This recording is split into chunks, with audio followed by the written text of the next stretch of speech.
மின்னலை பிடித்து மேகத்தில் துடைத்து பெண் என்று படைத்து வீதியில் விட்டு விட்டான்.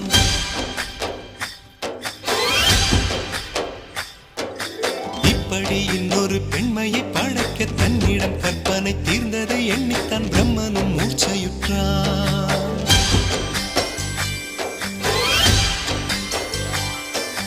மின்னலை பிடித்து மேகத்தில் துடைத்து பெண் என்று படைத்து வீதியில் விட்டு விட்டான். இப்படி இன்னொரு பெண்மையை படைக்க தன்னிடம் கற்பனை தீர்ந்ததை எண்ணித்தான் பிரம்மனும் மூர்ச்சையுற்றான். அவளின் ஆசை